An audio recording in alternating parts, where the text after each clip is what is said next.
আমি ছোট থেকেই ডান পিঠে, ভয় ডর ছিল না বললেই চলে। গ্রামে সবার মুখে ভূত পেতনির বিভিন্ন গল্প শুনতাম। কবরস্থান, শ্মশান, রাত বিরেতে কেউ মারাতো না। আমি এসব বিলিভ করতাম না, তাদের কথা হেসে উড়িয়ে দিতাম। শ্মশানের পাশে ইটের পাজার উপর বসে বিড়ি ফোকাতাম। বুঝতেই পারছেন, এসব বিষয়কে পাত্তাই দিতাম না। সে সময়টায় দেশ স্বাধীন হয়নি, চারিদিকে অভাব আর অভাব। মানুষ না খেতে পেয়ে মরে, চারিদিকে হাহাকার। মোটামুটি সম্পন্ন পরিবার ছিল আমাদের। ভাগ্যগুণে একটা চাকরিও জুটে গেল, দিনাজপুরের বিরলে, স্কুল মাস্টারের। সেকালের রাস্তায় এত গাড়ি ছিল না, লঞ্চ, স্টিমার কিছুই ছিল না।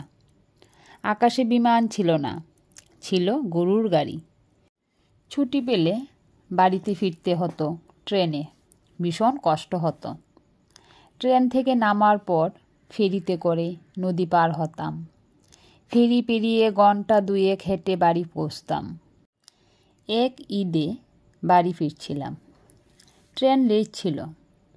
যখন পাঁচপীর স্টেশনে নামলাম তখন রাত 10টা।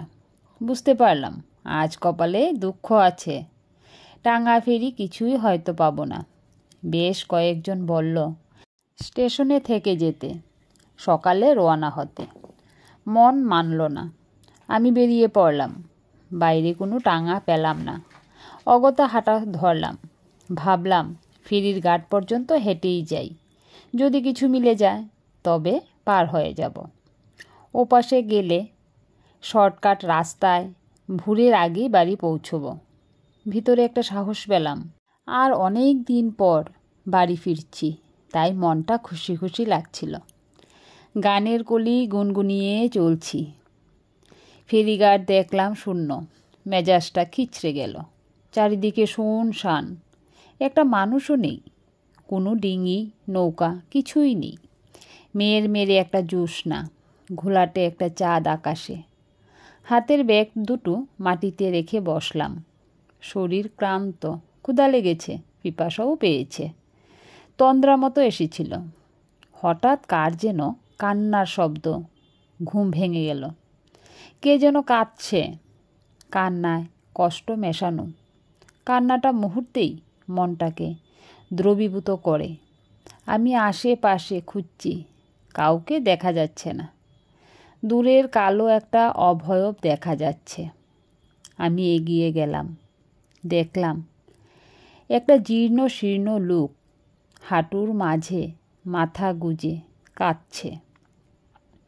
আমি কাছাকাছি যেতেই আমার পায়ে পড়ে গেল। বাবু, আমার খুব বিপদ, সাহায্য করুন। কি হয়েছে? আমি বললাম। লোকটি আমায় বলল, আমার বোনের মৃত্যু হয়েছে, কেউ তার লাশটা পুড়াতে চাইছে না। পুরুত ঠাকুরও না বলে দিয়েছে। এখন আমি কি করব বাবু, আপনি বলে দিন। তখন আমিও বললাম যে আমি তাহলে কি করতে পারি, আপনিই বলুন। বাবু, আমার বাড়িতে চলুন, বস্তায় ঢুকিয়ে নদীতে ফেলে দিতে হবে। আমি বললাম, কেন? কিছু কাঠ খড় জোগাড় করো, চিতা বানিয়ে জ্বালিয়ে দিই। লোকটি বলল, না বাবু, এমনটা করলে ওরা আমাকে একঘরে করে দেবে। আমি গরিব মানুষ, কেউ কাজ দেবে না, না খেয়ে মরতে হবে বাবু। তখন আমার খুব খারাপ লাগলো লোকটার জন্য। তার সাথে চললাম। ছনে ছাওয়া একটা ঘর, ঘরের ভিতর কটু গন্ধ। ঘরে ঢুকে দেখলাম খাটের উপর ওর বোনের দেহটা পড়ে আছে। শতছিন্ন একটা কাপড়ে কোনো রকমে ঢেকে রেখেছে। বাবু, একটু বসুন, আমি আরেকটা বার দেখি বোনটার চিতার জোগাড় করতে পারি কি না। পুরুত ঠাকুরের পায়ে পড়ে যদি তাকে রাজি করানো যায়। লোকটা চলে যেতেই বেশ ভয় করতে লাগলো। একটা লাশ সামনে নিয়ে বসে রয়েছি। ক্ষুধা তেষ্টা বেশ জানান দিচ্ছে। মনে হচ্ছে জল না পেলেও তেষ্টায় বুঝি মারা যাব। এমন সময় বাড়ির কাছেই কোথায় যেন চাপকল চাপার শব্দ পেলাম। জল পড়ছে, কি মিষ্টি শব্দ। জলের শব্দের তেষ্টা আরও বেড়ে গেল। দরজা ভিজিয়ে এগিয়ে গেলাম। একটা মেয়ে কলতলায়। অস্পষ্ট আলোয় যতটুকু বোঝা গেল লোকটার সাথে চোখে মুখে বেশ মিল রয়েছে। হবে হয়তো কোনো আত্মীয় স্বজন। ঘরে পাওয়া অদ্ভুত গন্ধটা এখানেও পাওয়া যাচ্ছে। আমি কিছু বলার আগেই বলল, বাবু জল চাই বুঝি? আমি মাথা নাড়লাম, তারপর জল খেয়ে নিলাম। মেয়েটা আমাকে জিজ্ঞেস করলো, এ বাড়িতে এসেছেন বুঝি? আমি বললাম, হ্যাঁ, এই বাড়ির একটা মেয়ে আজ মারা গেছে। খুব কষ্ট ছিল মেয়েটার। নিচু জাতের মেয়ে বলে বিয়ে হচ্ছিল না। আইবুড়ো মেয়েটাকে নিয়ে তার দাদার কত কষ্ট। আজ ভোরে কাঠকুড়ুতে গেছিল। কটা ছেলে মিলে মেয়েটাকে একেবারে শেষ করে দিল। পুলিশ কেস নেয়নি। মেয়েটা ঘরে গিয়ে মৃত্যুবরণ করল নিজের ইচ্ছায়। আমার বলার মতো কিছু ছিল না। আমি উঠে এসে ঘরে ঢুকলাম। কাপড়ে ঢাকা লাশটার দিকে তাকিয়ে থাকলাম কিছুক্ষণ। একটু পরেই ওর দাদা ঢুকলো ঘরে। কাঁদতে কাঁদতে বলল, বাবু পারলাম না বাবু, চলুন ওর লাশটা জলে ফেলে দিই। আমার একটা নৌকা আছে, আপনি বুঝি ওপারে যাবেন? আপনাকে পার করিয়ে আমি ফিরব। আমি লাশের পায়ের দিকটা ধরলাম। লাশ যে এত ভারী হয় তা জানা ছিল না। নৌকার উপর রেখে আমি হাঁপাতে লাগলাম। লোকটা ফুপিয়েই যাচ্ছে।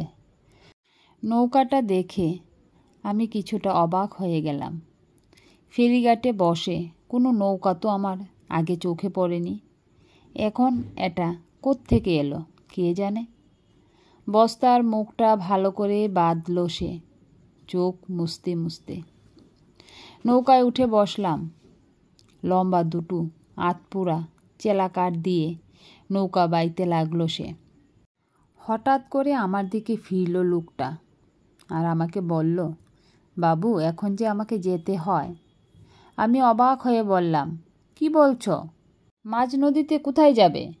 সে বলল, বাবু আমি তো গল্প বলতে এসেছিলাম। আমি রাগান্বিত হয়ে জিজ্ঞাসা করলাম, কিসের গল্প? লোকটা বলতে শুরু করলো, বাবু আপনি কলপারে যে মেয়েটার সাথে দেখা করেছিলেন সে আমার বোন। সেই মারা গেছে আজ। আমি সমাজের পড়ুয়া না করে কাঠ খড় জড়ো করে চিতা সাজিয়েছিলাম, তাতে আগুনও দিয়েছিলাম।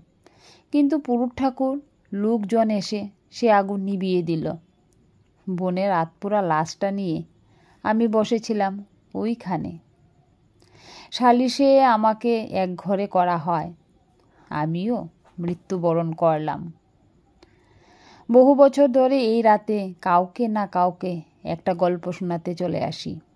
যাই বাবু, আপনি ভয় পাবেন না কিন্তু। আমি চোখের পলক ফেলেই দেখলাম নৌকায় আমি একা। কেউ নেই, কোথাও কেউ নেই। আমি ভয়ে কাঁপতে লাগলাম। ছেলে আর মেয়ে কণ্ঠের যুগপৎ কান্না আশেপাশে ভাসছে। কান্নার শব্দটা জলের নিচ থেকে আসছে এখন। কান্নায় খুব কষ্ট মেশানো। কান্নাটা আস্তে আস্তে হাসিতে পরিণত হলো। খিলখিল করে একটা নারী কণ্ঠ হাসছে। অদ্ভুত সেই হাসি। আমি জ্ঞান হারালাম। পরদিন নদীর ওপারে আমাকে কয়েকজন লোক আবিষ্কার করে। মুখ দিয়ে আমার ফেনা বেরিয়ে গিয়েছিল। বেশ কিছুদিন জ্বরেও ভুগেছিলাম। এখনও সেই লোকটার চেহারা আমার চোখে ভাসে আর কানে বাজে তার কণ্ঠ, বাবু আমার খুব বিপদ, আমায় একটু সাহায্য করুন। বন্ধুরা, এটা একটা গল্প তোমাদের সাথে শেয়ার করলাম। তো গল্পটা লিখেছেন লেখক শিমুল। ওনার লেখা গল্পটাই আমি আজ পড়লাম তোমাদের সামনে। তোমাদের কেমন লাগলো অবশ্যই কমেন্টে জানিয়ে দিও। গল্প পড়তে ভালোবাসি, তাই মাঝে মধ্যে তোমাদের সাথে শেয়ার করতেও ভালো লাগে। ঠিক আছে বন্ধুরা, আবার দেখা হবে তোমাদের সাথে নতুন একটা ব্লগে।